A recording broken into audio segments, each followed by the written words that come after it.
अस्सलाम वालेकुम, good morning, सुबह बखैर। सुबह आई एम श्योर कि आपका मूड ये थोड़ा सा गाना सुन के ही बेहतरीन सा हो गया होगा। पूरा सुनना है तो उसके लिए आपको हमारे साथ रहना होगा। जरूर आज बात है, बिकॉज ये हम सारों का बड़ा फेवरेट गाना है और इतना मध्यम सा है, बहुत ज्यादा म्यूजिक भी नहीं है, और विजुअली कितना खूबसूरत है। Just the words end of course visually जिस तरह आपने बताया है, and very soft music, beautiful. Bye the वे जावेद अख्तर का लिखा हुआ पहला गाना था, कैन यू बिलीव? उनके बहुत से गाने शेयर करेंगे आपसे, लेकिन आज एक और अहम दिन भी है। और दिन क्यों अहम है आज का? क्योंकि जी नहीं please go ahead. Chief justice Saqib Nisar आज चीफ जस्टिस पाकिस्तान ऑफिस में आखिरी दिन गुजार रहे हैं। बिल्कुल, और आपको बताएं कि पाकिस्तान की तारीख के एक हंगामा खेज दौर का इख्तिताम हो रहा है। 31 दिसंबर 2016 को जस्टिस साकिब निसार ने पाकिस्तान के 25वें चीफ जस्टिस के ओहदे का हलफ उठाया था और ये वो दिन थे जब दारुल हुकूमत इस्लामाबाद लॉकडाउन के खतरे से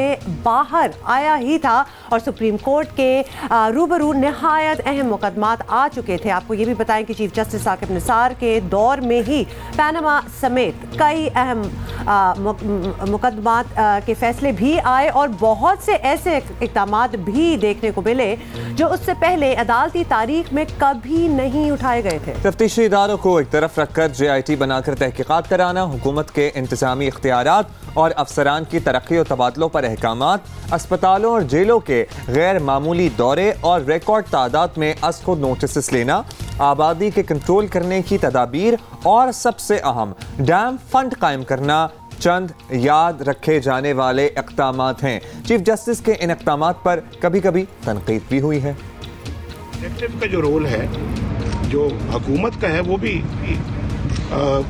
चीफ जस्टिस साहब के सुओ मोटो एक्शनों ने उसको भी अपने काबू में ले लिया है। ये जरूर करें भाई, जरूर करें, लेकिन उन 18 लाख या 18.5 लाख मुकदमों का भी कुछ करें जो पेंडिंग है, जो आपका काम नहीं है, आप उस तरफ ना जाएं। चीफ जस्टिस साहब को जो काम नहीं करना चाहिए वो नहीं करना चाहिए, जो करना चाहिए वो ये है जो मैं आपको बता रहा हूं।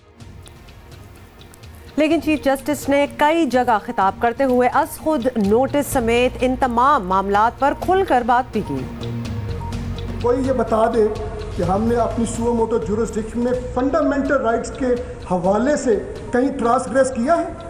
अगर लोगों को इलाज मुआवजे की, साफ पीने के पानी की, एजुकेशन की ये सहूलतें मुयसर नहीं आ रही, तो हमने अपनी पावर एक्सरसाइज की है suo motu for the enforcement of fundamental right. Are we exceeding from that right authority? पहली बात कंट्रीब्यूशन, दूसरी बात आपने पैरा देना है, ये डैम हमने बनाना है और इसके खिलाफ जो कोई साजिश है हमें उसे कुचलना है। मैं उनके लिए आपको एक्सप्लेन कर सकता हूँ कि वो सारे के सारे किसी ना किसी फंडामेंटल राइट से अटैच्ड। खामियां पाई गई तो इसलिए वैक्यूम को फिलअप करने के लिए सुप्रीम कोर्ट को मुदाखलत करना पड़ी। मेरा मकसद पर्सनल प्रोजेक्शन का नहीं है, मेरा मकसद ये है कि हमें बतौर इंस्टीट्यूशन में अपनी गलतियों को तस्लीम करना भी इतना ही ज़रूरी है जितना डिस्पेंसेशन ऑफ जस्टिस। पानी का इशू पाकिस्तान में आज है, ये क्रिमिनल नेग्लिजेंस है on part of those who have not attended to this early.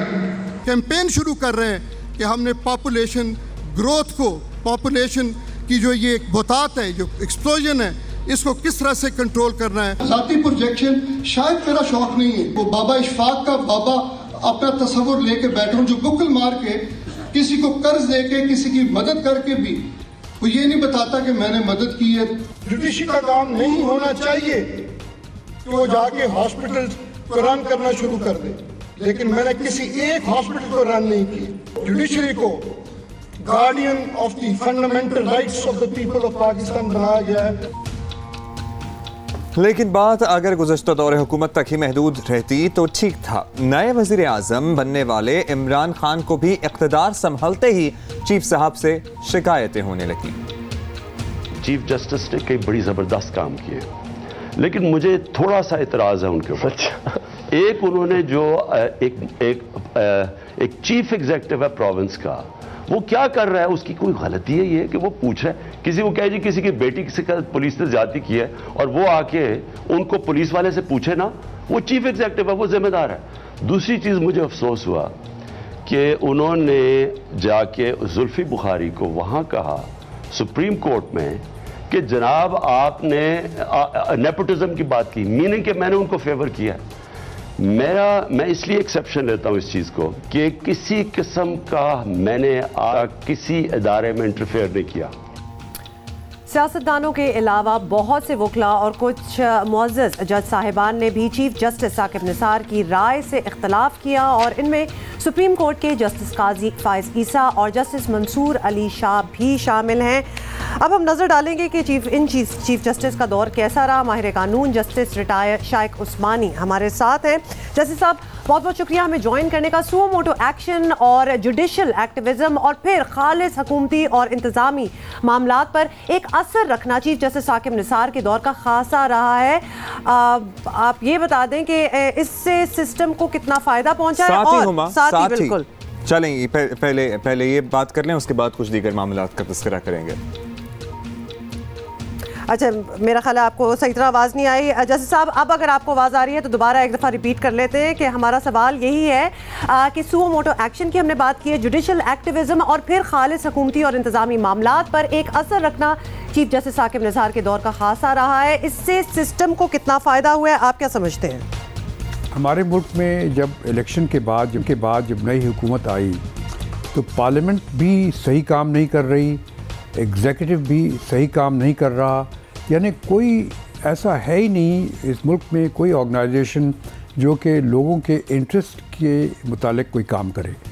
तो इस सूरत में मेरे ख़्याल में उन्होंने ये समझा, चूँकि सुप्रीम कोर्ट एक ऑर्गेनाइज्ड अदारा है और वो फ़ैसले लेता है तो उस फैसले पे अमल दरामद भी होता है, तो उन्होंने उसमें चीज़ों की नोटिस देनी शुरू की और उस पर एक्शन लेना शुरू किया।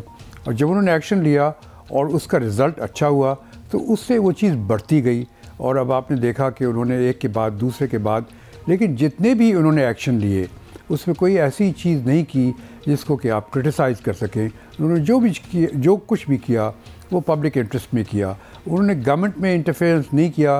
उन्होंने ये नहीं कहा कि आप ड्यूटी इस पर नहीं लगाएंगे या ये नहीं करेंगे वो नहीं करेंगे। उन्होंने सिर्फ ऐसे ही काम किया जिससे कि मुल्क और कौम को फ़ायदा होगा। मसलन पानी का मामला, पॉपुलेशन का मामला, ओवर पॉपुलेशन का मामला, ये सब चीज़ें ऐसी हैं एग्जीक्यूटिव को इनके मुताबिक सोचना चाहिए। शाइक उस्मानी साहब, ये फरमाइएगा कि नवाज शरीफ हों, शाहिद खान अब्बासी हों उनके बाद या फिर अब इमरान खान हों, तीन वज़राए आज़म को ये शिकायत रही है कि अदालतों के इंतज़ामी मामलात में दखल देने के बायस हुकूमती निज़ाम ठीक तरह से काम नहीं कर सका। चीफ जस्टिस साहब ने बज़ाहिर इन बातों को नज़रअंदाज ही किया, अपेरेंटली कोई ख़ास तवज्जो नहीं दी।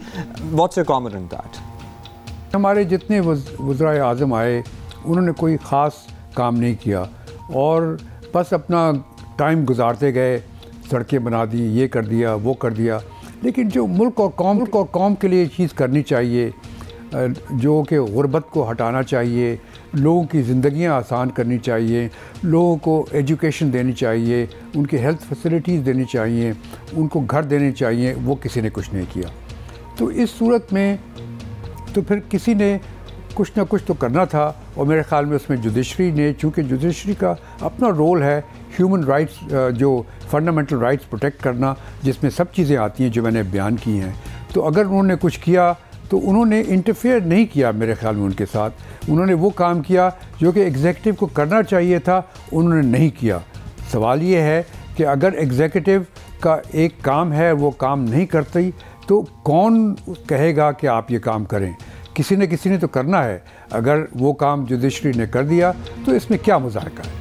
शाइक उस्मानी साहब, एक और चीज़, जस्टिस साकिब निसार से पहले भी कभी कभार JITs होती थी, लेकिन यहाँ हमने देखा इस दौरे में हमने देखा कि नैब या FIA या पुलिस जैसे इदारों से तफ्तीश के बजाय मुख्तलिफ मामलात के लिए अमूमी तौर पर JITs को ही तरजीह दी गई। जस्टिस साकिब निसार को इसकी ज़रूरत आपको क्या लगता है कि क्यों महसूस हुई? ये पहली दफ़ा नहीं हुआ था, ये चौधरी इफ्तिखार साहब भी करते थे, तो इन्होंने JIT का एक सिलसिला शुरू किया। चूँकि वो JIT पैनामा के सिलसिले में वो काफ़ी हद तक कामयाब हुई अपना काम करने में, तो इस वजह से अब एक ट्रेंड बन गया है कि जब कोई एक कंट्रोवर्शियल चीज़ मुल्क में होती है तो फिर जो कोर्ट्स के सामने अगर जाता है मामला तो वो FIA को ट्रस्ट नहीं करते, वो नैब को ट्रस्ट नहीं करते। वो चाहते हैं कि उनके डायरेक्शंस में कोई एक ऐसी अदारा बने जो कि उस चीज़ की इन्वेस्टिगेशन करे। इस तरह JIT का मामला शुरू हुआ, वो सही नहीं है। इस चीज़ को मैं एक्सेप्ट करता हूँ कि ये सही नहीं है। जिन अदारे मुल्क में मौजूद हैं उनको चाहिए कि इन्वेस्टिगेशन करना चाहिए। कोई बाहर का अदारा आके इन्वेस्टिगेशन नहीं करना चाहिए उसको। लेकिन बहरसूरत चूँकि सिचुएशन इस तरह से डेवलप हुई है, चूँकि लोगों में जो कि उन अदारों में कमी थी, इस वजह से ये हुआ है। इसको ख़त्म करना चाहिए, लेकिन ये आप नहीं कह सकते कि वो गलत है। उस्मानी साहब, लास्टली आपसे जानना चाहेंगे कि चीफ जस्टिस आकिब निसार की अगर बात करें तो ऐसी शख्सियत रहे हैं जिनके बारे में लोग दोनों तरह की राय रखते हैं, जो बहुत अच्छी भी हो सकती है और नहीं भी हो सकती है। तो एक चीफ जस्टिस ऑफ पाकिस्तान के लिए आपके तजर्बे से हम ये जानना चाहते हैं, ये मुनासिब बात है कि लोग इन्हें अपने अपने अंदाज में याद रखें? एक जज जो होता है वो एक नॉन पर्सन होता है, इन द सेंस कि वो पब्लिक व्यू में नहीं आता, लोग उसको नहीं जानते, वो अपने फ़ैसले करता है और चला जाता है रिटायर होकर के। लेकिन चूँकि हमारे मुल्क के हालात कुछ ऐसे हैं जिसमें कि ऐसा नहीं हो सकता, जहाँ पे कि हर अदारा काम नहीं करता, तो इवेंचुअली जुडिशरी को इंटरफेयर करना पड़ता है। तो अब जो उन्होंने उस सिलसिले में जो फ़ैसले किए हैं वो यकीनन लोग याद तो करेंगे। मसलन मैं आपको मिसाल देता हूँ कि मैं एक दफ़ा इस्लामाबाद में था और मैं सुप्रीम कोर्ट में जा रहा था, तो मेरे ड्राइवर ने कहा कि अच्छा साहब सुप्रीम कोर्ट में जा रहे हैं, कहाँ जा रहे हैं? मैंने कहा मैं चीफ जस्टिस साहब की कोर्ट में जा रहा हूँ। उन्होंने कहा जी हम तो उनको दुआ देते हैं कि उन्होंने बहुत अच्छे काम किए। तो आप इससे अंदाज़ा ले सकते हैं कि उसका असर पब्लिक में यकीनन हुआ है और इसकी वजह से वो यकीनन याद रखे जाएंगे जो उन्होंने कारनामे किए हैं, जो काम किए हैं। लेकिन ये इसको एक नॉर्म नहीं बनना चाहिए, यानी ये आइंदा के लिए एक कोई उसूल नहीं बन जाना चाहिए कि हमेशा हमारी जुडिशरी जो है इंटरफेयर करे। ऑलराइट, बहुत शुक्रिया आपका। जस्टिस शाहिद उस्मानी हमारे साथ मौजूद थे। Chief justice of Pakistan justice Mian Saqib Nisar का आज बतौर चीफ जस्टिस ऑफ पाकिस्तान अपने ऑफिस में आखिरी दिन है। इनका दौर कैसा रहा इस बारे में मजीद आगे चलकर हम बात करेंगे, लेकिन क्या आप हमें 10 ईयर चैलेंज की अपनी तस्वीरें भेज रहे हैं? ब्रिलियंट, इंटरेस्टिंग, और कुछ हमने निकाल के रख लिए हैं आपको दिखाने के लिए, जैसा कि कुछ चीजें समथिंग्स नेवर चेंज, तो कुछ चीजों में बहुत ज्यादा लेकिन बाद चेंजेस में बहुत चेंजेस आ जाती हैं। तो पहले हम अपने कुराए अर्ज की बात करेंगे। जमीन की सैटेलाइट से जुड़ी गई है तस्वीर 10 साल पहले और 10 साल बाद की, उसमें आप फर्क देखिए, आपको नजर आ जाएगा। इतना गौर भी करने की जरूरत नहीं है। वो जो व्हाइट पार्ट है जो कि सारा बर्फ थी, वो अब कितनी ट्रांसलूसेंट हो गई है, कितनी पिघल गई है। मतलब महज 10 सालों की बात हो रही है, हम कोई 100 सालों वाला चैलेंज नहीं आपको दिखा रहे। ओनली इन 10 ईयर्स आप यू कैन ओनली इमेजिन कि अगले 10 सालों में क्या होगा।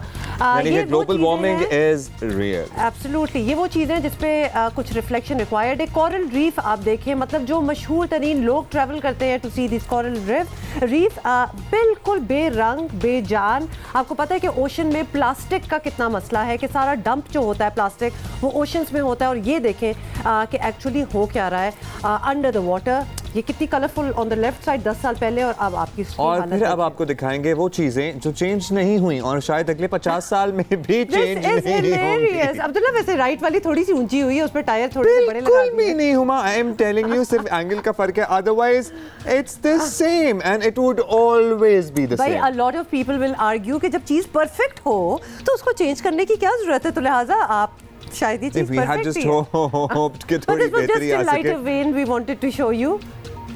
हाँ, अच्छा, ये 10 साल पहले से नहीं, अगर इसका आप 20 साल पुराना या 25 साल पुराना मॉडल भी निकाल लें तब भी ये यही हो। बिल्कुल ऐसी है गाड़ियों की मानूर बलोच है। वही जो हम कहते हैं it ain't broke, don't fix it। Perfect सी गाड़ी है भाई, इसको फिक्स करने की क्या जरूरत है। बट एनीवे, चलेंगे, तो वो चीज़ें थी हम आपसे शेयर करना चाहते थे। और थोड़ी सी रिफ्लेक्शन कि हाउ खासतौर पे अगर हम अपने अर्थ की बात करें, दुनिया की बात करें, तो हम ये डिप्लीशन जो है इसको किस तरह कम कर सकते हैं। हमें अपने मुल्क के वैसे दरख्तों की भी दिखानी चाहिए थी। हाँ, हम फॉरेस्ट कवर अगर वैसे ऊपर से कोई तस्वीर ली जाए तो उसमें नजर आएगा कि हमारा फॉरेस्ट कवर कितना कम हुआ है। अभी जरा हम आगे बढ़ेंगे और चीफ जस्टिस ऑफ पाकिस्तान की हम सुबह से बात कर रहे थे। एक और इशू जो उन्होंने उठाया जो बड़ा इंपॉर्टेंट और अर्जेंट इशू था, जो टिकिंग टाइम बॉम्ब बन चुका है, वो है आबादी में मुसलसल इजाफा। तो इसके बारे में सिंध हुकूमत में भी कुछ बातें चली हैं। थोड़ा सा हम आपको बैकग्राउंड दे दें और फिर our guest is with us, तो उसके बारे में भी हम बात करेंगे मजीद।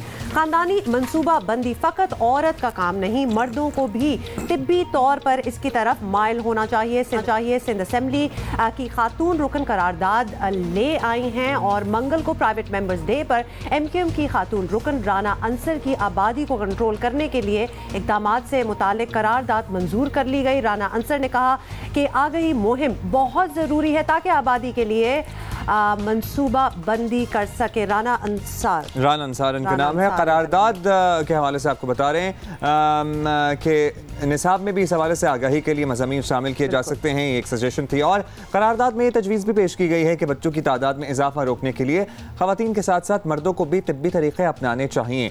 मुस्लिम लीग फंक्शन की रुकन नुसरत सहर अब्बासी ने इस्तफसार किया कि औरतों को ऑपरेशन का कहा जाता है, मर्दों को क्यों नहीं। और उन्होंने कहा कि ख़ानदानी मनसूबाबंदी के तरीक़े अपनाने से औरत को संगीन तिब्बी मसाइल लाहक हो जाते हैं और इस तरफ मर्दों को भी तवज्जो देनी चाहिए, इनको तवज्जो दिलाने की भी ज़रूरत है। करारदाद की हिमायत में खिताब करते हुए सूबाई वज़ीर सेहत डॉक्टर अज़रा फजल पेचोहो का कहना था कि खानूद और मनसूबाबंदी के लिए औरत और मर्द दोनों अपनी जिम्मेदारियां निभाएं। असल में मसला इशू एट हैंड ये है कि यहाँ पर जब भी हम खानदानी मनसूबाबंदी या इसके परमानेंट सोल्यूशन की बात करते हैं, टेम्प्रेरी ब्रेक की हम बात नहीं कर रहे, इसमें औरत को ही किसी प्रोसेस के थ्रू गुजरना पड़ता है। She has to undergo some surgery और सम अदर प्रोसेस। कभी हमने नहीं सोचा कि मर्द को भी किसी प्रोसेस को थ्रू गुजारा जा सकता है। This is never been a discussion. तो ये कोई एक्सपेक्टेशन ही नहीं होती जब इस किस्म की बात भी हो, तो औरत दिमाग में आती है, मर्द कभी भी नहीं आता। But obviously and to be very honest Huma, I never thought of this as well. देखिए ना, यही तो सारी बात है, वो थॉट कराने के लिए ही तो हम इस पे बात कर रहे हैं। आज ग्रैंड डेमोक्रेटिक अलायंस की रहनुमा और रुकन सिंध असेंबली नुसरत सहर अब्बासी हमारे साथ हैं। नुसरत साहिबा, बहुत बहुत शुक्रिया, आपने हमें ज्वाइन किया। बड़ा ही innovative, out of the box, different चीज़ जिसके बारे में जिस तरह अब्दुल्ला भी बता रहे हैं नहीं सोचा जाता। हालांकि पॉपुलेशन कंट्रोल की बात बड़ी होती है, बट नोबडी रियलाइजेस कि मर्द भी तो उतना ही हिस्सा है, they can also contribute in it. तो ज़रूरत कैसे महसूस हुई कि ये करारदाद अब हमने इस पर बात करनी और पास भी होनी चाहिए? बहुत शुक्रिया उमा। देखिए, करारदाद आ गई, वो इसलिए भी आई क्योंकि ये इशू चीफ जस्टिस साहब ने इसको थोड़ा सा हाईलाइट किया। अदरवाइज़ इतने सालों से असेंबली में ये सिलसिला चल रहा था और मैं चूँकि तीसरा टेन्योर है मेरा इस असेंबली में, और आपने देखा होगा कि सबसे ज़्यादा क्वेश्चंस मेरे आए, पिछली दफ़ा भी मेरे आए, और मैंने पॉपुलेशन डिपार्टमेंट में इतने जमा कराए हुए थे क्वेश्चन इतने, और ये बदकिस्मती बैड लक रही हमारी कि एक दिन भी उस मिनिस्टर का टर्न नहीं आया कि वो उन क्वेश्चंस का जवाब देते। ये था इंटेंशनली, इसको इंटेंशनली कहते हैं कि वो लाया ही नहीं गया डिपार्टमेंट के वो असेंबली में डिस्कस होता, तो ये करारदाद और ये लाने की ज़रूरत ना पड़ती। वो होता रहता और हमसे पूछते रहते और उनको तजावीज़ देते या उन पर हम किसी भी हवाले से क्रिटिसाइज ही करते रहते। भागते हैं पॉपुलेशन कंट्रोल पे बात करने से हम, इसलिए भागते। देखिए, डिपार्टमेंट तो आपने बना लिया, पूरा डिपार्टमेंट सिंध में बना हुआ है ना हुआ है कि पॉपुलेशन प्लान की जाएगी, किस तरह इसको किया जाएगा, लेकिन उस पॉपुलेशन वेलफेयर जो डिपार्टमेंट है उसकी कारकर्दगी जो है, क्योंकि इसका नैब में भी उनके मिनिस्टर का भी नाम आया और इनकी जो फंड्स की यूटिलाइजेशन है वो भी नहीं है। स्टाफ जो है घर बैठी तनख्वाहें ले रहा है, और जो इन्होंने सेंटर्स बनाए हुए हैं वो सेंटर्स घरों में बनाए हुए हैं। अच्छा, जहाँ ज़्यादा रश हो, जहाँ ज़्यादा मेजॉरिटी में हो, वहाँ पर ये सेंटर्स हैं नहीं, औरतों को कोई किसी को पता नहीं। क्योंकि मैं आपको बताऊं कि क्योंकि हम रूरल एरियाज से ताल्लुक़ रखते हैं और ऐसे इलाकों में हम आते जाते हैं, मैं तो तकरीबन पूरे सिंध में ऐसी जगह विज़िट करती रहती हूँ। मुझे बड़ा अफसोस और दुख होता है। आपको पता है, जो मैंने ये बात कही थी कि ऑपरेशन के लिए ख़वातीन को भेज दिया जाता है, इसलिए इसमें ना मर्द जो है उसको ज़बरदस्ती भेजते हैं, जाओ जाओ ऑपरेशन कराओ, बच्चे पैदा कर लिए अच्छे खासे जो भी है, क्योंकि उसके बाद जो ऑपरेशन होता है वो उसके बाद कुछ अमाउंट दिया जाता है, वो खातून के लिए दिया जाता है कि आप जाकर इसके बाद अपनी दवाइयाँ लीजिए, खाना पीना खाइए, और ये इंसेंटिव होता है, ये हाँ जी बिल्कुल। लेकिन आपको पता है वो एक लालच होती है, वो मर्द उसके पीछे एक लालच होती है और वो पैसा उससे छीन लेता है सरकार की तरफ से इंसेंटिव। जी बिल्कुल, उनकी तरफ से।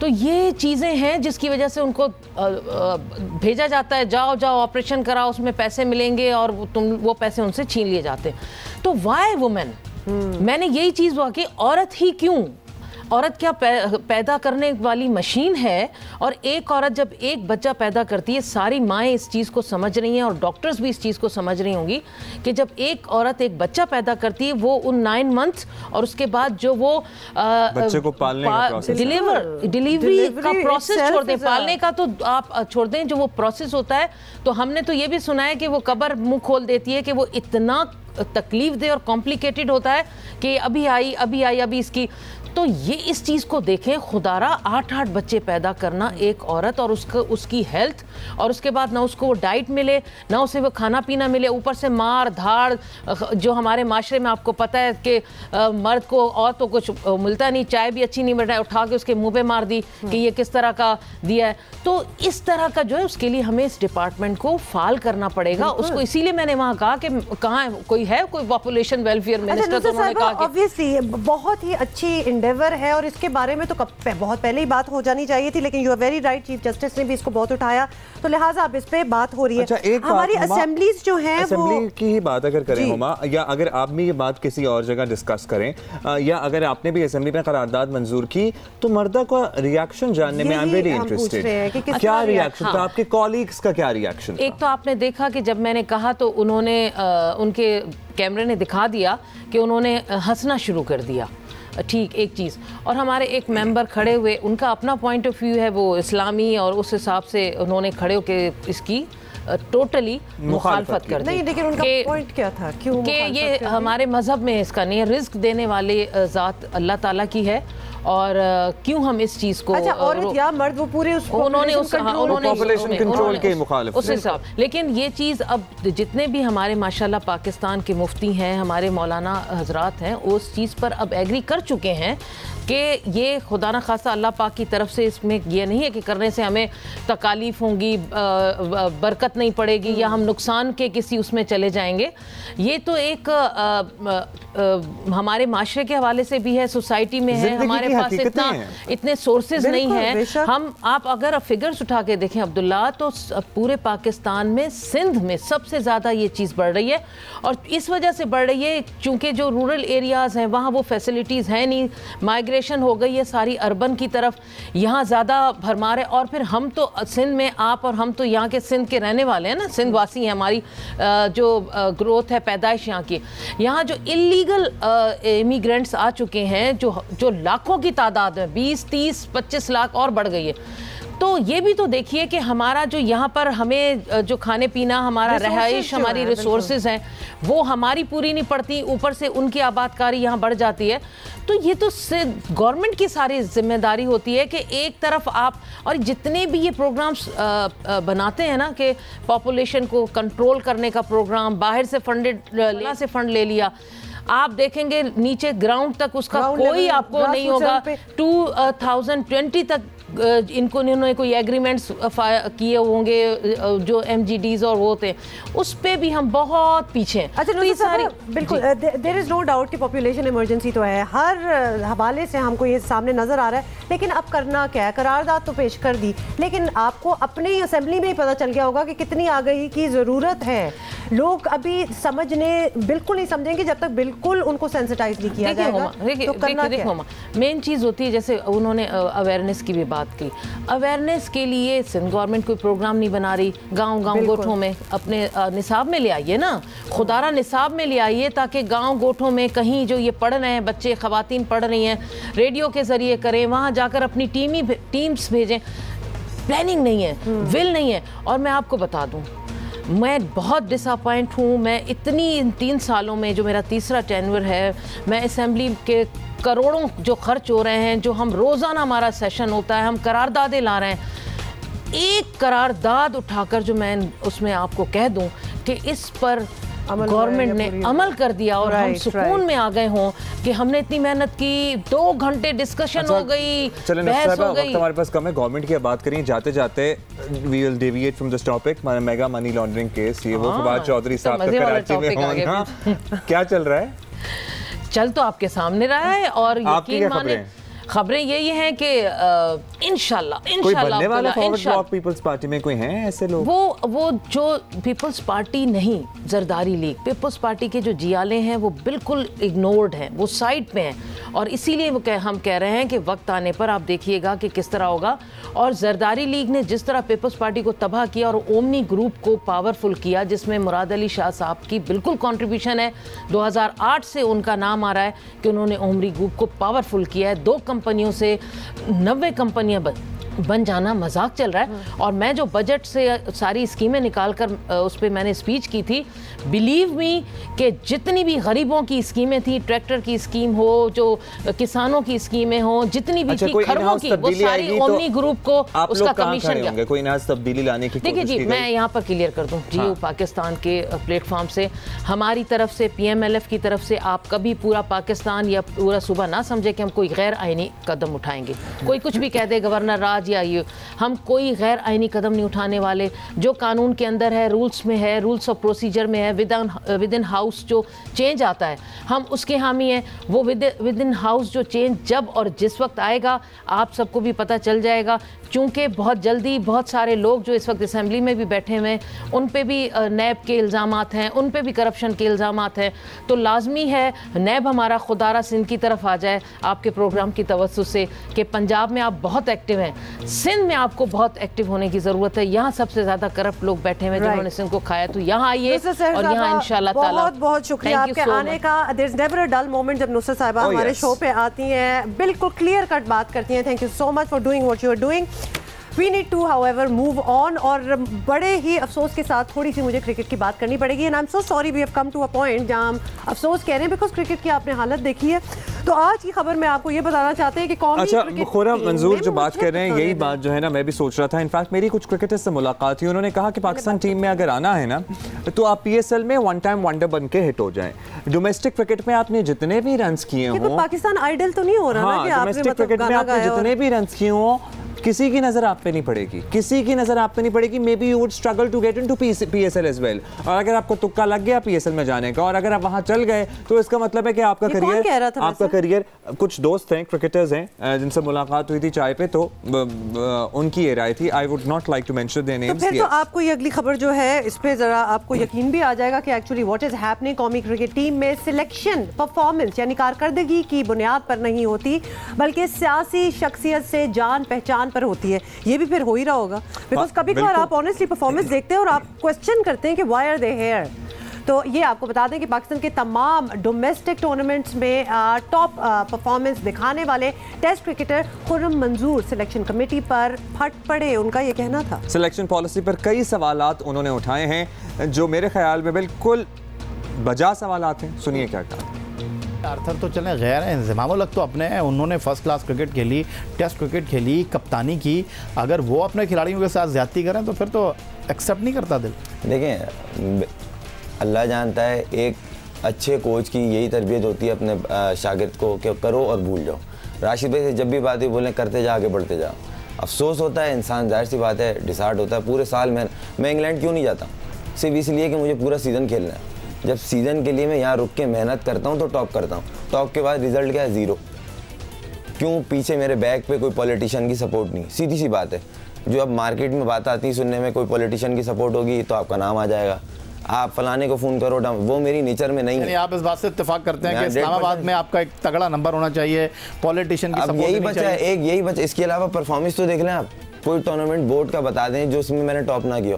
Reason one day best batsman, Quaid-e-Azam trophy. अच्छा, कुछ क्लिप्स भी हम आपको दिखा रहे हैं। प्रोग्राम स्कोर में गुफ्तगू के दौरान टेस्ट क्रिकेटर खुर्रम मंजूर ने मजीद क्या कहा, ये हम मालूम कर लेते हैं। प्रोग्राम स्कोर के मेज़बान Yahya Husaini. By the way ये प्रोग्राम जो है ये आज ऑन एयर होगा। याहिया अलबत्ता हमारे साथ है।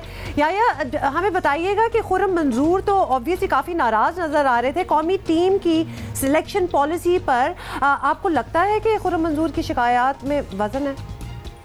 बिल्कुल है हुमा ऐसा। और मैं आपको थोड़ा सा माजी में लेकर जाना चाहूँगा। 2010 में जब पाकिस्तान क्रिकेट बोर्ड के सरबराह एजाज भट्ट थे, और आपको याद होगा जुल्करनैन हैदर एक विकेट कीपर थे जो यूएई से जो है वो पाकिस्तान टीम को छोड़कर जो है वो यूके चले गए थे, और उन्होंने कहा था कि उनको खिलाड़ी ही धमकियाँ दे रहे हैं।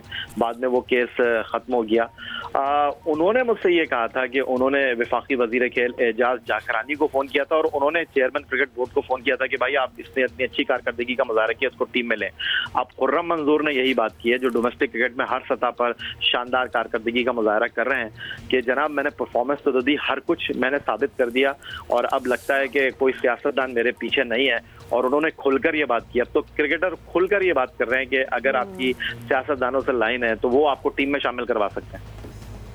ऑलराइट, बहुत शुक्रिया आपका याया हुसैनी, हमें अपडेट कर रहे थे। शाम 5:30 बजे प्रोग्राम ऑन एयर होगा, और इनकी शिकायत में वज़न तो है, क्योंकि बहुत से क्रिकेटर्स जो डोमेस्टिक में बहुत अच्छा परफॉर्म कर रहे हैं उनकी भी यही आ रहा है कि PSL में भी स्ट्रगल करते हैं जाने के लिए। अगर वहाँ कोई वन टाइम वंडर आ गया, वन हिट वंडर आ गया, तो वो चल जाता है और ये बेचारे बैठे रह जाते हैं। शॉक एनीबडी, क्योंकि मुदाखलत का तो पता ही था कि इस तरह होती है, लेकिन अब क्लियर कट आके बाहर इस तरह साफ साफ बता देना इस कंफर्मिंग है। अच्छा, you guys are sending us pictures अपनी 10 ईयर चैलेंज की, साथ साथ और भी बहुत चीजें लिख रहे हैं। फॉर इंस्टेंस हारिस अख्तर राजा ने लिखा है कि ही इज अ टीनेजर, और हमारा प्रोग्राम देख के उनका पॉलिटिक्स में इंटरेस्ट डेवलप हो गया, बिकॉज वी प्रेजेंटेड इन सच अ वे, आप ये लिखते हैं कि आपको बोरियत महसूस नहीं होती। अच्छा जी, अब जरा बात हो जाए, आपको पता है कि बॉलीवुड इंडस्ट्री में, वैसे तो पूरी दुनिया में मी टू की वजह से बहुत सी चीज़ें सामने आना स्टार्ट हो गई हैं, लेकिन बॉलीवुड में ख़ास तौर पे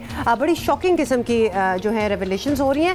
लेकिन आपको ये बताना हम चाहते हैं कि एक ऐसे वक्त में जब मी टू की मुहिम का शिकार होने वाले लोगों से हर कोई कतराता फिर रहा है, ऐसे में एक शख्स ऐसा खुशकिस्मत है कि पूरी बॉलीवुड इंडस्ट्री जो है उसके दिफा में आ गई है। जनाब, हमने आपको 2-3 दिन पहले स्टोरी दी थी राजकुमार हिरानी के बारे में। उनके एक साबिका वर्कर ने इल्ज़ाम लगाया था कि उन्होंने सेक्सुअली असॉल्ट किया, लेकिन हम आपको ये भी बता दें कि राजकुमार हिरानी की सपोर्ट में बहुत से मेगा स्टार्स अब सामने आ रहे हैं। जैसे ही इन पर जिनसी हिरासा करने का इल्ज़ाम लगा, बॉलीवुड इंडस्ट्री में जैसे भूचाल आ गया है। फिल्मसाज बोनी कपूर हों, एक्टर अरशद वारसी हों, शर्मन जोशी हों, अदाकारा दिया मिर्ज़ा हों, जिन्होंने खुद इल्ज़ामात लगाए थे एक और शख्सियत पर बॉलीवुड की, इनकी हिमायत में ये सामने आ गए हैं। तमाम लोग इल्ज़ामात को झूठ और बेबुनियाद करार दे रहे हैं, और मारूफ भारतीय शायर और अदीब जावेद अख्तर भी राजकुमार हिरानी की हिमायत में बोल पड़े हैं, जिनकी आज सालगिरह भी है। हमने ट्रिब्यूट भी दिया है, और जावेद अख्तर साहब का ट्वीट आप देख भी रहे हैं। उन्होंने कहा है कि 1965 में फिल्म इंडस्ट्री में हूं।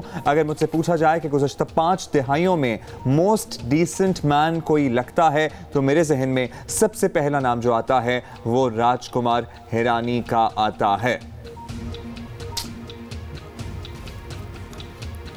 बड़ी बात है। अदरवाइज आपको पता है कि किसी एक की बात, it's like a Pandora's box. जब एक कोई किसी के बारे में बात कर ले और कोई सच्चाई हो, तो बहुत से लोग बोलना स्टार्ट हो जाते हैं। हमने एटलीस्ट ये ट्रेंड देखा है अभी तक इस मी टू मुहिम का, लेकिन इनका दिफा में तो everybody came in his defence. Social media पे एक बच्चे की वीडियो वायरल हुई है जो बुल्ले शाह का कलाम पढ़ रही है, अपने तन दी खबर नहीं। लाहौर का एक न्यूज़ चैनल है जिसने उससे वो गाना सुना हुआ है। मैंने कोशिश की है कि उन तक पहुंचूं, लेकिन आई गेस कॉन्टैक्ट नंबर नहीं मिल रहा है किसी को भी उस बच्ची का। अगर उस बच्ची के खानदान वाले या फिर उसके दोस्तों में से कोई भी हमें सुन रहा है, तो आप प्लीज हमसे रब्ता करें। अगर हम वीडियो नहीं दिखाएंगे तो हम कैसे लोगों को पता चलेगा? कुछ वीडियो भी दिखाने का इंतजाम करते हैं, एटलीस्ट सोशल मीडिया पे शेयर कर देंगे। ये है कि अगर हमें कहीं टैलेंट सोचे, मतलब सोशल मीडिया कितनी बड़ी जगह है, लेकिन अगर हमें कुछ नजर आ जाए तो हम ढूंढ निकालते हैं। अच्छा, बाय द वे, वो केयरलेस विस्पर वाली गजल गायक जो है ना, वो भी हमने ढूंढ निकाले। केयरलेस विस्पर को हमने क्या, उन्होंने गजल बना दिया, but he did a good job, तो उनको भी हमने ढूंढ लिया, उनको भी हम शो पे ले आएंगे। Anybody who sings well and with their heart and soul is welcome on our show. अच्छा जी, अभी हम आगे बढ़ जाएंगे और चीफ जस्टिस की दोबारा बात करेंगे, जिनका आज अपने ऑफिस में आखिरी दिन है। बिल्कुल जी, आपको बताएं chief justice Pakistan justice Saqib Nisar आज इस अहम ओहदे से रिटायर हो रहे हैं, और उनके बाद जस्टिस आसिफ सईद खोसा 26वें चीफ जस्टिस का ओहदा संभालेंगे। अच्छा, वो इस ओहदे पर कितनी मुद्दत तक रहेंगे और उनके बाद सीनियरिटी लिस्ट के हिसाब से कौन से मुअज़्ज़िज़ जज इस ओहदे पर खिदमत अंजाम देंगे, जानते हैं इस रिपोर्ट में जो हमने आपके लिए बनाई है। Chief justice mister justice Saqib Nisar 17 जनवरी 2019 को इस अहम ओहदे से रिटायर हो रहे हैं। उन्होंने मुल्क के 25वें चीफ जस्टिस के ओहदे का हलफ 31 दिसंबर 2016 को चीफ जस्टिस अनवर ज़हीर जमाली की रिटायरमेंट के बाद उठाया था। चीफ जस्टिस साकिब निसार के बाद सुप्रीम कोर्ट के सबसे सीनियर जज जस्टिस आसिफ सईद खान खोसा 18 जनवरी 2019 को इस ओहदे का हलफ लेंगे, मगर आईन में सुप्रीम कोर्ट के जजों की रिटायरमेंट की उम्र 65 साल मुकर्रर होने के बायस वो इस ओहदे पर सिर्फ 11 माह और 3 दिन खिदमत अंजाम देंगे और इसी साल के इख्तिताम पर 20 दिसंबर 2019 को रिटायर हो जाएंगे। जस्टिस आसिफ सईद खान खोसा की मुद्दत के दौरान ही मुअज़्ज़ज़ जज जस्टिस शेख अजमत सईद रिटायर हो जाएंगे। जस्टिस आसिफ सईद खान खोसा के बाद चीफ जस्टिस ऑफ पाकिस्तान के ओहदे पर जस्टिस गुलजार अहमद फाइज होंगे, जो 21 दिसंबर 2019 को मुल्क के 27वें चीफ जस्टिस के ओहदे का हलफ उठाएंगे और 1 फरवरी 2022 को रिटायर होंगे। वो इस ओहदे पर 2 साल 1 माह और 12 दिन तक खिदमत अंजाम देंगे। उनके ओहदे की मुद्दत के दौरान ही मुअज़्ज़ज़ जज जस्टिस मुशीर आलम रिटायर हो जाएंगे। इसलिए सीनियरिटी लिस्ट के हिसाब से justice Umar Ata Bandial chief justice of Pakistan के ओहदे का हलफ 2 फरवरी 2022 को उठाएंगे और 16 सितंबर 2023 तक इस ओहदे पर जिम्मेदारियां अंजाम देंगे। उनके ओहदे की मुद्दत 1 साल 7 माह और 15 दिन होगी। चलें जी, that was the timeline that we wanted to share with you. अभी हम chief justice of Pakistan justice Mian Saqib Nisar के टेन्योर पे बात करेंगे और उनका दौर कैसा रहा, इस पे हमने पहले भी आरा शामिल की। अब हमने दावत दी है साबिक अटॉर्नी जनरल इरफान कादिर साहब को। बहुत शुक्रिया इरफान कादिर साहब, आपने वक्त दिया। फरमाइएगा, आइन के दायरा कार को देखा जाए, उसमें रहते हुए चीफ जस्टिस साहब ने जो इक़दाम उठाए हैं, इंतज़ामी उमूर से मुतालिक जो एक्शन लिए, जो फैसले दिए, जो एक्शंस लिए, आप समझते हैं कि सिस्टम को ओवरऑल इससे फ़ायदा पहुँचा है?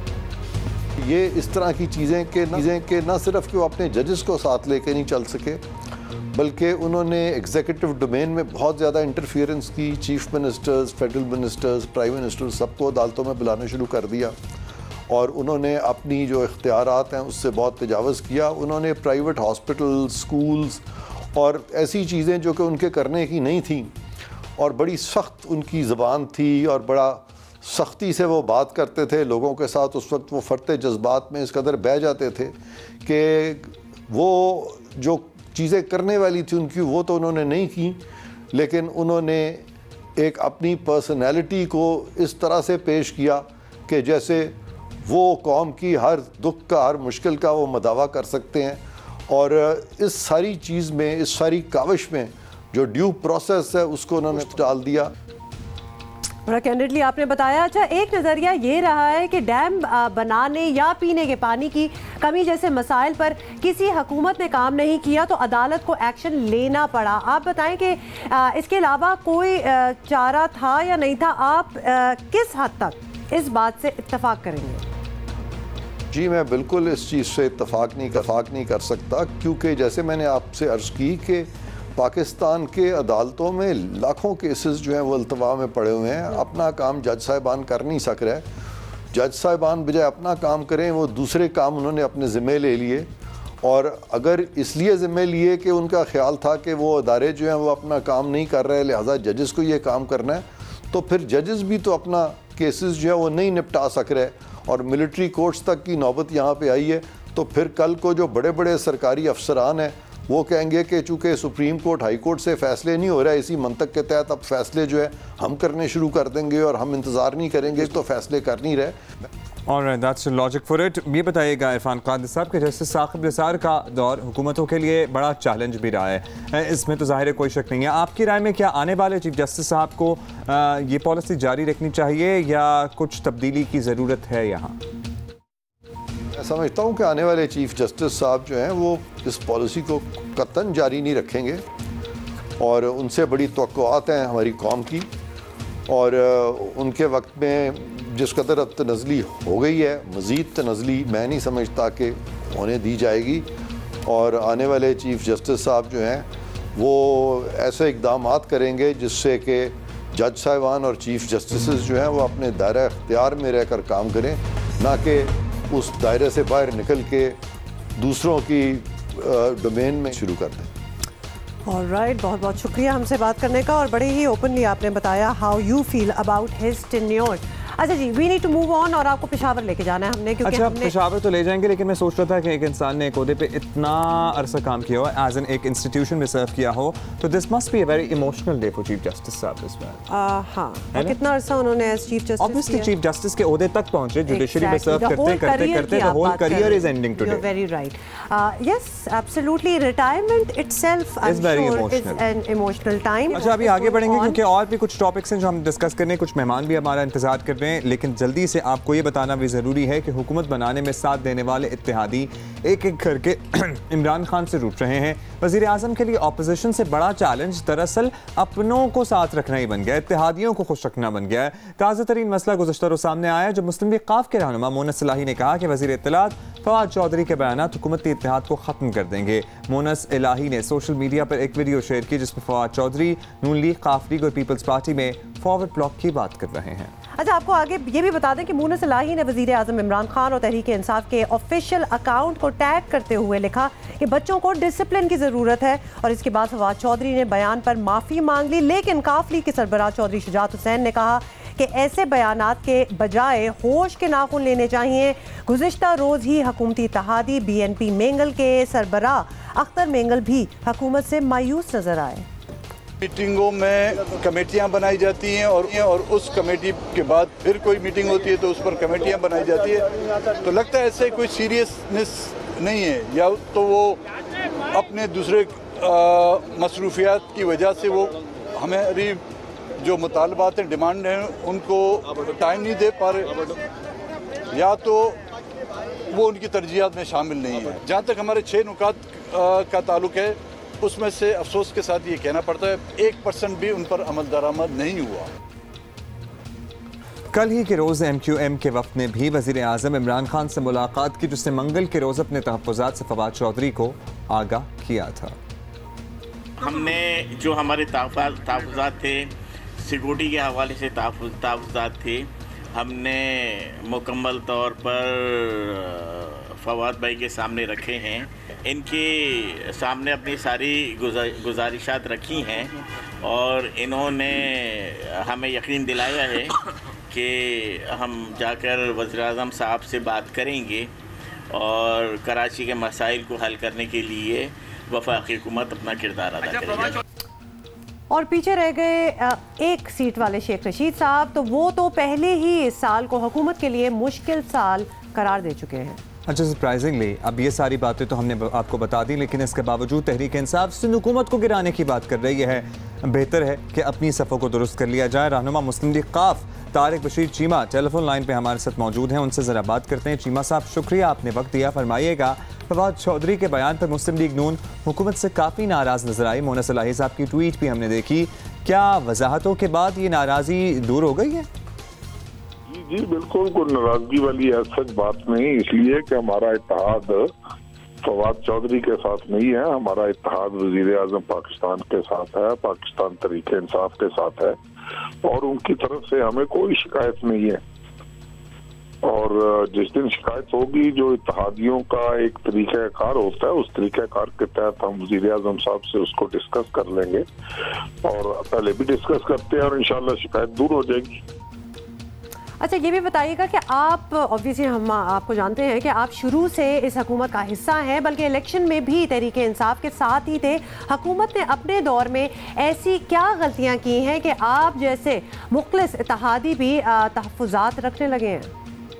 नहीं देखिए, ये तासर गलत है कि हमारे कोई तहफ़्फ़ुज़ात है, हमारे कोई तहफ़्फ़ुज़ात नहीं। एक जमात में, सियासी जमातों के माबैन जब इत्तेहाद की सूरत हाल होती है, उस जमात का अपना मंशूर है, हमारा अपना मंशूर है, एक दरमियानी रास्ता हमने निकालना होता है हर इशू के ऊपर, और वो आज तक अल्हम्दुलिल्लाह बड़े आसान तरीके से काम हो रहा है, उसमें कोई ऐसी बात नहीं।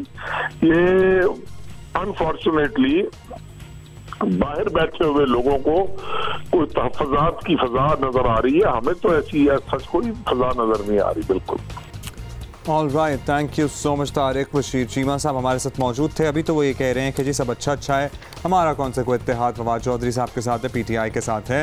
इंटरनेशनल फ्रंट पे बरतानिया की हालिया सियासी तारीख का बड़ा क्रूशल टाइम और बड़ा सियासी बहरान एक्चुअली हम इसे कह सकते हैं जो आया हुआ है वहाँ पर ब्रेक्जिट के मामले की हम बात करते हैं। जल्दी से हम आपको बता दें कि वहाँ एक्चुअली हो क्या रहा है और उसके बाद हम बात भी करेंगे इस पे। ब्रेक्जिट के मामले में तो बरतानवी वजीर आज़म टेरेसा मे को शर्मनाक शिकस्त का सामना करना पड़ा था, लेकिन तहरीक अदम एतमाद के मामले में वो खुशकिस्मत साबित हुई और उनके खिलाफ पेश की गई तहरीक अदम एतमाद नाकाम हो गई। तहरीक का महज 19 वोटों से नाकाम हुई। इसी पे हम बात करते हैं। इंटरनेशनल उमूर के एक्सपर्ट हैं नसीम हैदर साहब, हमारे जियो में भी ये बहुत गहरी नज़र है इनकी मामलात पे, इंटरनेशनल उमूर पर। ये बताइएगा अखलाकी तौर पर कहाँ स्टैंड कर रही हैं टेरेसा मे साहिबा? अब अदम एतमाद की तहरीक से तो बच गई हैं, लेकिन जो ब्रेक्जिट का मामला है उसमें इतनी बुरी शिकस्त, what's the situation on ground there? देखिए, जहाँ तक इखलाकी जवाज़ का मामला है उनके पास रहने का जवाज़ है। उसकी वजह ये कि सबसे पहले तो ये कि वो तहरीक अदम एतमाद जो है उनके खिलाफ नाकाम हुई है, तो इसका मतलब ये कि पार्लियामेंट को उन पर एतमाद है कि वो वज़ीर आज़म रहें।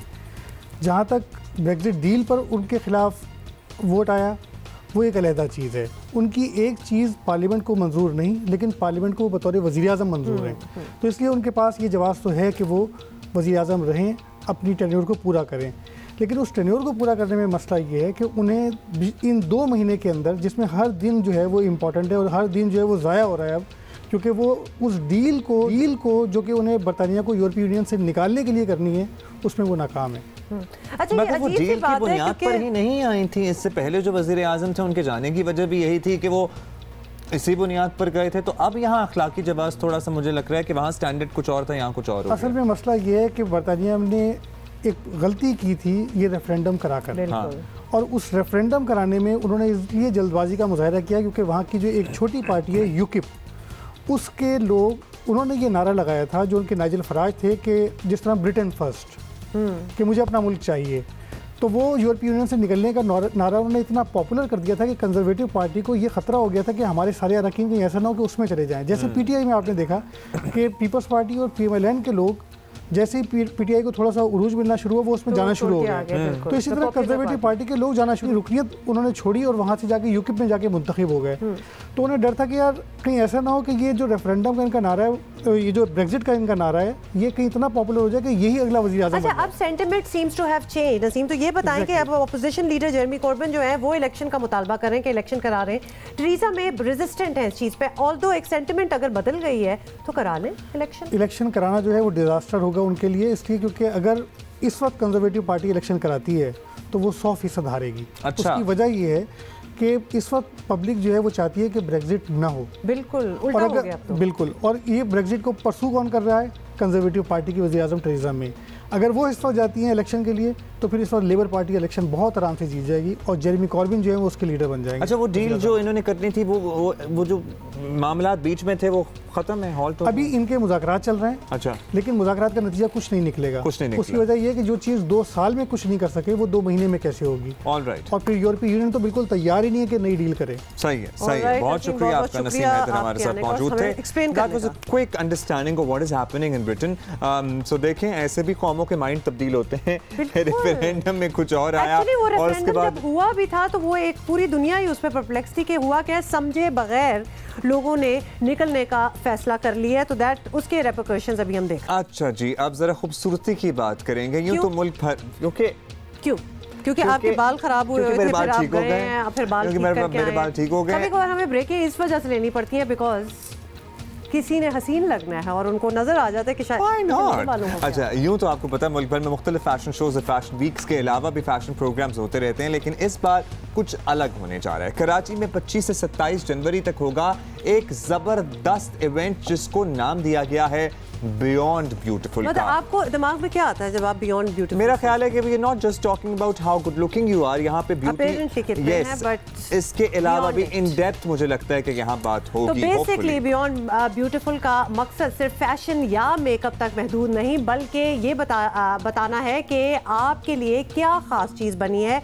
जो आपकी शख्सियत को मजीद खूबसूरत और ऑब्वियसली खूबसूरत बना सकती है। It can be your speaking skill, it can be your style sense, it can be anything which makes you a better person. So ये वो लोग हैं जो इस बियॉन्ड ब्यूटीफुल चीज़ के पीछे हैं, जिनमें से एक किसी तारुफ की मोहताज नहीं है। Who doesn't know her? Fariha Altaf, the queen of cake. Fariha, thank you so much for coming here. आप बहुत कुछ करती रहती हैं, अब बियॉन्ड ब्यूटीफुल क्या है ये बताएं। अच्छा, एक 2-3 साल पहले मेरे पास क्लाइंट्स आए थे, तो उन्होंने कहा कि ये जो हमारे ब्यूटी के ब्रांड्स हैं ये फ़ैशन में गुम हो जाते हैं। फॉर एग्ज़ाम्पल, अगर आप एक ब्राइड कर रहे हो और उसमें एक एक हेयर का ब्रांड घुसा हुआ है, तो वो तो दुपट्टा सर पे आ जाता है, तो पता थोड़ी चलता है। So there is no hair shows नहीं होते, मेकअप शोज़ नहीं होते। बहुत सारे क्वेश्चंस हैं लड़कियों लड़कों को कि ये वाला कौन सा आईलाइनर अच्छा है, कौन सा ब्लश अच्छा है, या कौन सा प्रोडक्ट मैं इस्तेमाल करूं, या मेरे बाल नहीं उगते तो मैं क्या। वो सारे क्वेश्चंस एक जगह पे सॉल्व नहीं होते, क्योंकि हमारे पास वो उस तरह के मॉल्स भी नहीं हैं, बड़े बड़े जो कहते हैं बड़े मेसीज टाइप के स्टोर्स नहीं हैं जहां आप जाके बॉबी पूछ सकते हैं और डेमोज करवा सकते हैं। और तो इसलिए वी डिसाइडेड कि हम एक इवेंट क्रिएट करें जिसको नाम बियॉन्ड ब्यूटीफुल दिया गया, because it was not just कि ब्यूटी की बात करी जाए। ब्यूटी को लोग बहुत शैलो चीज़ समझते हैं, तो उसको भी देखना पड़ता है कि उसके बड़े एस्पेक्ट्स हैं। बिकॉज आप अगर मेकअप और हेयर लगाते हो, अपने बाल अच्छे होते हैं और कपड़े अच्छे होते हैं, आपकी बॉडी अच्छी होती है, हेल्थ आपकी अच्छी होती है, तो आप में कॉन्फिडेंस भी ज़्यादा आ जाता है। और इस वक्त ब्यूटी का जो स्टैंडर्ड है पूरी दुनिया में वो चेंज हो रहा है।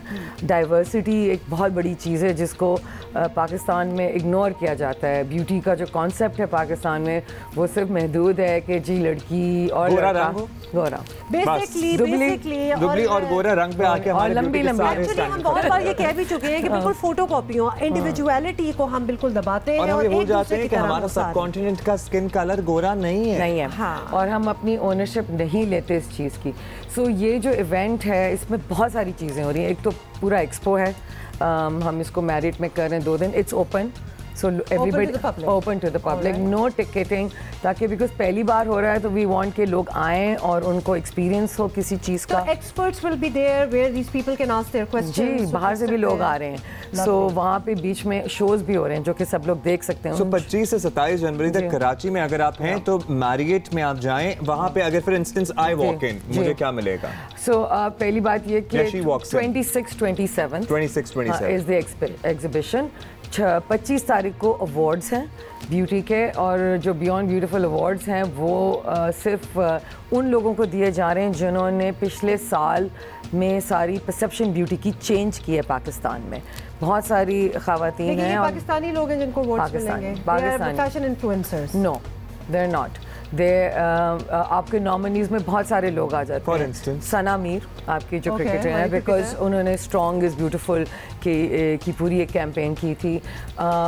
जनरेशन द ब्रांड, जिन्होंने अपने कैंपेन्स में ख़वातीन दिखाई जो कि एक गोरी थी, एक थोड़ी डार्क थी, एक एल्बिनो भी थी, एक एल्बिनो भी थी। बिल्कुल। तो वो एक चेंज लेकर आई कि भाई खूबसूरती ये है।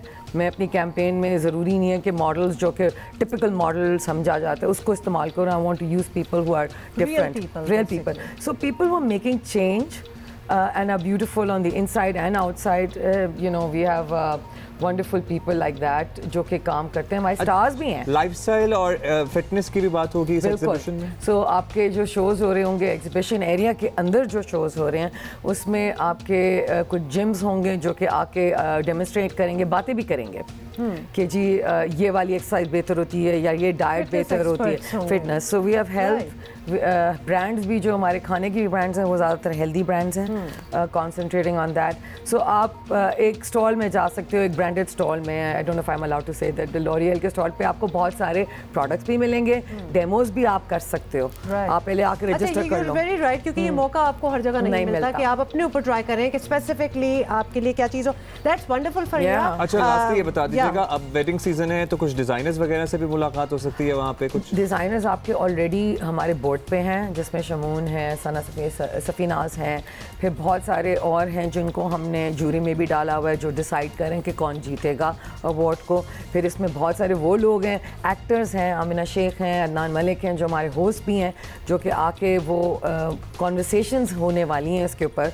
बहुत सारी कॉन्वर्सेशंस है ना, सोशल मीडिया ने बर्बाद कर दिया है, you know, perception of beauty, filters और रियल चीज़ क्या है, रियल चीज़ों को आप लोग हाईलाइट कर रहे हैं। Faria, this is great. We are all looking forward to it as well. 10 filter भी होते हैं। हाँ, absolutely. So people in Karachi, आप लोगों के लिए तो खैर बहुत ही अच्छा मौका है कि आप जा सकते हैं and you can ask your questions and meet your idols. और इस सारे इवेंट को सपोर्ट कर रहा है Jang group. Jang is the media partner for this जबरदस्त event. We are looking forward to this. हम भी चक्कर मारेंगे आपके। बिल्कुल, आपने आना है। Alright, okay, we are at the end of our show. और वो 10 ईयर चैलेंज जो है ना, वो हमें लड़ गया क्योंकि हमारा जो ट्विटर है वो भर गया। आप लोग इतनी तस्वीरें भेजें, कुछ और तस्वीरें आप लोगों को दिखा देते हैं। अब्दुल्ला, आप हैं इनमें? हाँ, मैंने भी लगाई थी कल। जाहिर है हम कैसे पीछे रह सकते हैं। वैसे आप ना लगाएं, कोई फर्क नहीं होगा। द बेस्ट ये तो चैलेंज एवर। लवली जी, you know, I could actually rate कि मुझे इनमें से कौन सी ज्यादा कपलिंग है वो बेहतर लग रही है। ओए होए होए, चेंज हो गई। I should thank God for the beard, I guess. Abdullah, मतलब व्हाट, मैं क्या कह सकती हूँ, आपके माशाल्लाह इतने ज्यादा फैंस हैं, अच्छे लग रहे हैं आप। हाँ, मतलब है कि ठीक है, वो 10 साल पहले सभी ऐसे होते हैं। हाँ, ऑब्वियसली, नहीं बुरे तो नहीं लग रहे। 10 साल पहले भी यू वर ओके। हाँ, इतना क्यों आप माजरत खां हैं? हाँ, अच्छा, और भी है कुछ? अच्छा जी, आप इधर आ जाएं। अच्छा, देखिए कितना चालाक है ये लड़का कि अब इमरान खान साहब की तो हम लगा ही रहे थे, अपनी तस्वीर बीच में क्या डालने की जरूरत थी? क्यों ना लगाएं? आपको पता है हम आप तो दोस्त हैं, तो हमारी जिंदगी में जो भी चल रहा होता है आपको पता होना चाहिए।